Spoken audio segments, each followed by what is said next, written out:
আসসালামু আলাইকুম সুপ্রিয় দর্শক, আশা করি সবাই ভালো আছেন।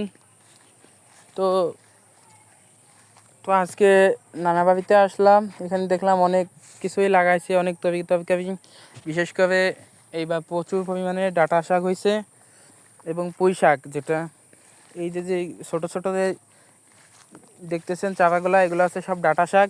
এইগুলো আর কি এখানে বোনা হয়েছে, বুনে এই যে বরগুলো হয়েছে ওইভাবে আর কি আপনাদেরকে আগে একটা ভিডিওতে দেখাইছিলাম যে কীভাবে লাগাতে হয়, ওইভাবে আর কি লাগানো হয়েছে। এইগুলো আর কি ওই দানার জন্য দানা সবাই ছিল। এবার আস্তে আস্তে একটু আর মনে করেন 2-1 সপ্তাহ গেলে এইগুলো একটু বড় হবে। বড় হইলে এক বিঘের সাইজ যখন হবে তখনই আপনার ওইগুলো লাগানো হবে। আর এইখানে আছে ধনে পাতা লাগাইছিল, আপনাদেরকে দেখাইছিলাম, শীট বানাইছিল সুন্দর, কিন্তু ওইটা আর কি কোনো একটা কারণে ধনে পাতাটা হয় নাই। তো তাও আলহামদুলিল্লাহ এখানে ধনে পাতা হয় নাই, বুঝলাম না কেন, এরকম কখনো হয় না। তারপরেও সবসময় তো হবে না, তারপরেও আলহামদুলিল্লাহ। এইখানে আছে কিছু বেগুন গাছ আছে, এইগুলো হচ্ছে চারার জন্য যে বেগুন গাছগুলো রাখছিল সেগুলো আর কি বিক্রি একটু কম হচ্ছে।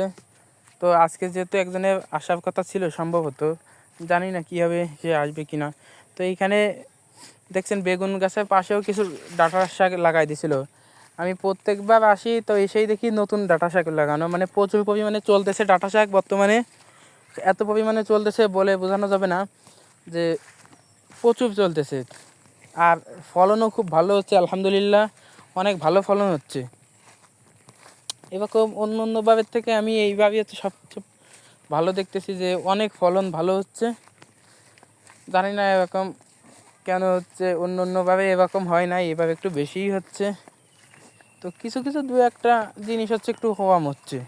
তো এইটা আর কি হবে, এটা না হওয়ার কোনো কারণ আমি বলতে পারবো না। আবার এসব বিষয়ে আমার কোনো ধারণা নাই। তো এইখানে অনেক তরকারি লাগাইছিল, পুঁই শাকও আছে, পুঁই শাকের ভিডিওটা আপনাদেরকে আলাদাভাবে দেখাবো।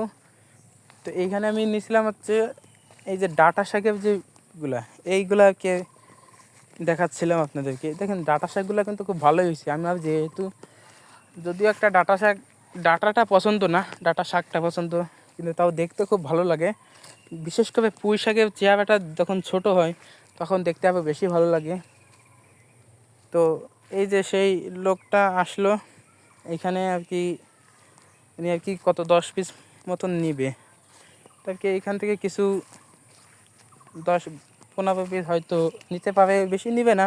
তো কেমন দাম দেওয়া হয়েছে আমি জানি না, এখান থেকে খুব কমেই নিয়ে যায় অনেকে। আমার নানু সবাইকে অনেক কম দামেই দিয়ে দেয়, বেশি একটা দামে রাখে না। আপনাদেরকে সেইগুলো দেখাই নাই। ওলকপির চারা যে পরিমাণ 6,500 ওলকপির চারা বিক্রি করেছে। তো আজকের ভিডিওটা এই পর্যন্তই। আশা করি সবাই সুস্থ থাকবেন, ভালো থাকবেন। আমার চ্যানেলটি সাবস্ক্রাইব করে দেবেন যদি আপনাদেরকে ভালো লাগে ভিডিওটি। আসসালামু আলাইকুম ওয়া রাহমাতুল্লাহ।